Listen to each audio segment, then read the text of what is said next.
이번에는 미디어와 관련된 과학 소식을 살펴보고 언론의 과학 보도 내용을 비평해보는 사이언스 앤 미디어 시간입니다. 공공미디어 연구소 이경락 박사 나오셨습니다. 안녕하세요. 네, 안녕하십니까.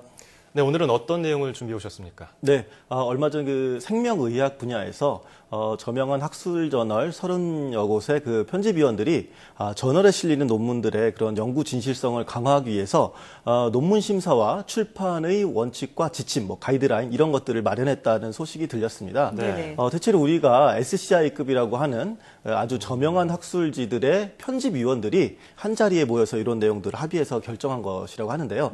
매우 의미 있는 모임이 아니었나 이렇게 생각이 됩니다.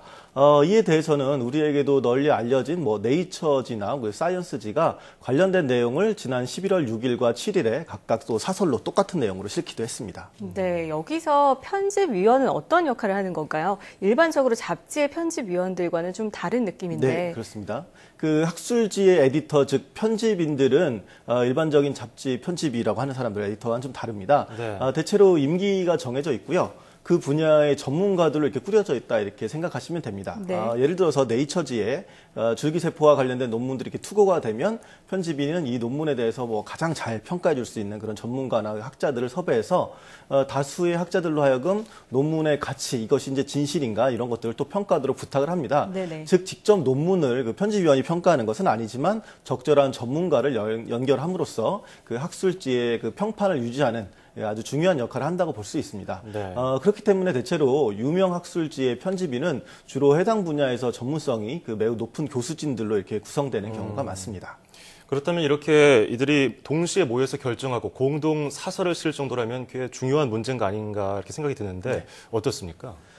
이와 관련된 내용은 과학 웹진 사이언스 온에도 이제 자세하게 이제 번역이 돼서 설명이 되어 있습니다만 중요한 핵심을 이 자리에서 좀 말씀드리자면 제목에 소개된 것처럼 실험 재현성을 제대로 검증하자라는 내용들입니다. 아까 말씀드렸는데 그 네이처지와 사이언스지의 공동 사설은 과학 저널들이 실험 재현성을 위하여 뭉치다라는 제목으로 이렇게 사설을 썼는데요. 그 사설에서는 임상전 연구 보고의 원칙과 지침 이런 것에 관한 일련의 조항들을 소개를 하고 있었습니다. 구체적으로 좀 말씀드리면 그 연구의 투명성과 재현성을 제고하기 위한 그 저널의 정책과 그리고 또 저자 보고 의무사항에 관한 다양한 제언들 이런 것들을 다루고 있었습니다. 그 예를 좀 들어보면 저널들이 연구의 통계의 정확성을 어떻게 심사하는지 구체적으로 이런 통계들을 우리는 이렇게 봤다 이렇게 하는 것들을 써야 되고 특히 페이지 제한을 이유로 재현성이 방해를 받아서는 안 된다 이렇게 적시하고 있습니다. 그러니까 그 어떻게 보면 이제 해당 실험이 어떻게 다시 재현될 수 있는지 이런 문제는 아주 이제 좀 자세하고 구체적으로 다뤄야 된다는 것이죠. 그리고 가이드라인에서 다 담아내지 못한 것에서도 새로운 관행을 가지고 만들어가자 이런 식으로 좀 긍정적인 방향성을 제시했는데요.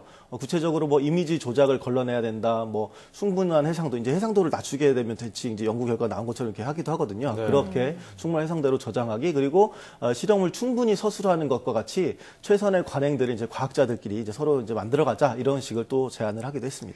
네, 사실 SCI급 과학 저널이라고 하면 다음과 같은 사항들이 잘 지켜졌을 거라고 생각을 하게 되는데 그렇지 않았나 보죠? 예, 그렇습니다. 이제까지 그렇게 믿어오신 분들이 많은데 과거 우리나라 그 황우석 박사 줄기세포 조작 문제나 최근 일본의 스텝 세포 연구 부정 그런 문제들에 있어서 그 해당 저널들이 충분히 검증을 하지 못했었습니다. 그런 문제들이 있었는데 이런 것들을 더 막고 더 강력하고 세부적인 가이드라인을 만들기 시작했다 이렇게 좀 보시면 됩니다. 어떤 측면에서 보면 우리가 그동안 어떻게 보면 100% 이상 그렇게 신뢰하고 있었던 유명 과학 저널들도 나름의 또 어떤 허점들이 있었고 이런 부분이 연구의 재현과 관련돼서 비롯된 것이 있다 이렇게 좀 볼 수가 있습니다. 즉 연구자는 자기 나름대로 해당 실험 성공했다고 이렇게 얘기하면서 사진도 찍고 데이터도 이렇게 제시하는데 다른 사람들이 아무리 이거 비슷하게 해보려고 이렇게 다시 실험을 해도 결과가 재현되지 않았거든요. 이제 그런 것들은 문제이기 때문이었는데 이 과정에서 당연히 이제 조작 의혹이 제시될 수밖에 없었던 그런 측면들이 있습니다. 그렇다면 다른 연구자들이 다시 실험을 했을 때 재현되지 않는다면 이건 잘못된 연구입니까? 꼭 그렇지는 않습니다. 과학에 있어서는 우연한 발견과 발명도 또 많고 이러한 발견들은 또 쉽게 재현되지 않기도 합니다. 그렇기 때문에 네이처와 사이언스도 사설에서 어느 결과가 재현된다는 것만으로 그것이 옳은 것은 아니며 또 재현되지 않는다는 것만으로 그것이 그른 것은 아니다. 하지만 투명하고 엄격한 접근법은 언제나 그 재현성의 이슈에 빛을 비춰줄 수 있을 것이다. 이렇게 해서 그 지침에 대해서 뭐 꼭 재현이라는 것이 아주 중요한 요소다라고 그렇게는 또 강조하지는 않고 또 나름의 의미를 부여하기도 했습니다. 네. 그럼 이와 관련해서 우리 언론에서는 어떤 함의를 발견해 볼 수 있을까요? 네, 과학계에서도 그 재현에 대해서 뭐 엄밀성, 뭐 연구의 투명성 이런 것에 이제 계속 주의를 기울이고 있듯이 언론 역시 그 과학계의 지향성 이런 부분들을 인식할 필요가 있습니다.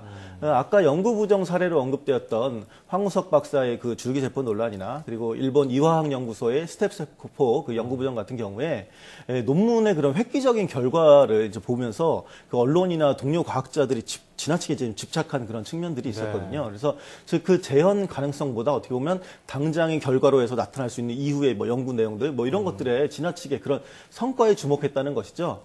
이러한 성향을 어떻게 보면 지금의 과학 저널리즘에서도 종종 나타나곤 하는데요.